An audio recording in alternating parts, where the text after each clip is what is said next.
Why won't the world tackle the migrant crisis? Oh, I don't know. Maybe because that would involve having an actual grip on reality?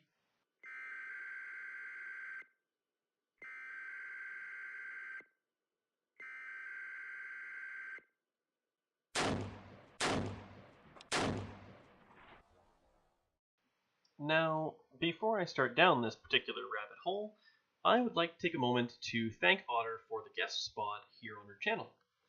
Now, I recognize that I've bumped up a few weight classes here, but I think I can handle the responsibility. So without any further ado, let's take a look at why the world, apparently, isn't doing enough to tackle the refugee crisis. Now, when I say refugee, what image comes into your head?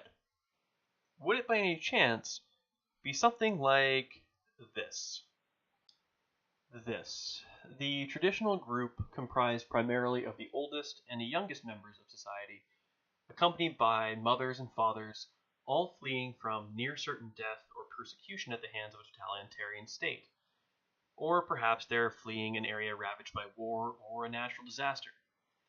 If this is what you see in your mind's eye when the word refugee is used, I'm not surprised, as this has been the face of the archetypal refugee for about as long as mankind has understood the concept. The problem now is that this image has transitioned to look a bit more like this.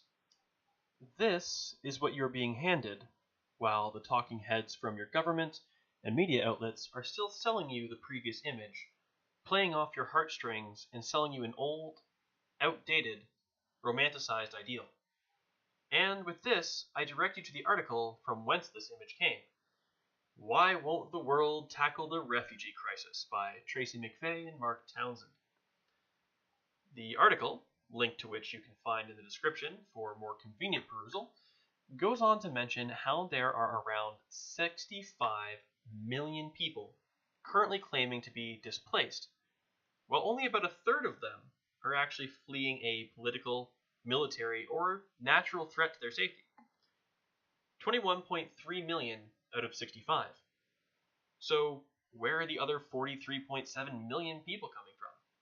And why are they leaving their homes and making the dangerous journey to European nations?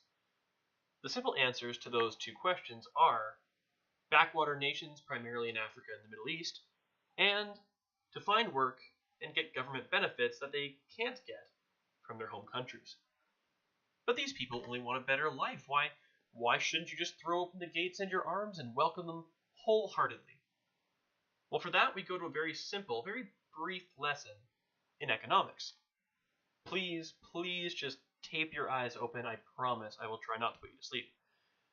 Imagine the cost involved with maintaining a 6-member family home in the UK right now. And I understand that for many of you this won't be an imagination bit, but rather a reflection of your own life.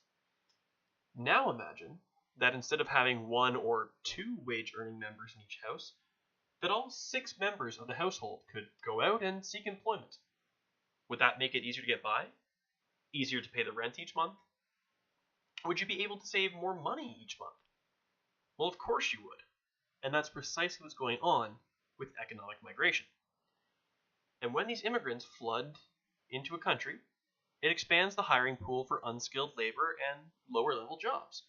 This means that the competition for the positions goes up, and, correspondingly, the wages drop as a result. This cripples the average working-class citizen with a family to support, but doesn't have any real effect on the ability of a household full of working men to not only provide for themselves, but to put money away each month in savings, or send that money out of country to the families they left behind. This isn't even a UK-exclusive issue, as economic migrants have been undermining the labour markets of Canada's west coast, where this working household formula is put to work by groups of Asian migrants. And it is absolutely killing the labour economy. Folks, it's about time that we started demanding some honesty from our governments and the press when it comes to the terms being used. If they're going to say refugee, I, for one, expect for this to mean someone legitimately fleeing from persecution and the threat of death. When someone's only traveling to find work and government assistance, they are an economic migrant, and, in my opinion, should be turned away unless they are a consummate professional in a high-demand sector. If we don't absolutely need you, why are we letting you in? What I can't figure out is why we've yet to change the age-old system of bring all the refugees to us and provide for them here, when we could help more people while incurring the same costs by using a nearest safe haven concept. Now I have a much more detailed video on this concept, but the basic premise is that it costs less to have the refugees flee to the nearest safe nation from their country of origin, which almost ensures a minimal level of culture shock and social conflict, and then have the international community send aid and resources there. It's far cheaper to do this than it is to bring people thousands of miles away from their home countries, and eventually, since a refugee aid system is supposed to be temporary, transport them back. Since you can stack prefab shelters and medical supplies like cordwood on a cargo plane, but human rights groups tend to frown upon doing the same thing with people. Now, it may seem cold, and it may come across as too analytical for a humanitarian aid strategy. But what is the goal of humanitarian aid? Feeling good or doing good? Is it about virtue signaling, or is it about getting results? Maybe I'm crazy. Maybe I just don't understand what's going on here. But I'd like to think that if we could be helping more people while incurring the same cost or lesser costs, that efficiency would be what truly matters. Saving more lives rather than fewer. But that's just been the xenophobic, Islamophobic, cold-hearted musings of a cold-blooded Canadian reptile. What do I know, right? Now, thanks for watching, everybody, and thank you oh so very much to Otter for giving me the chance to pester all of you wonderful people.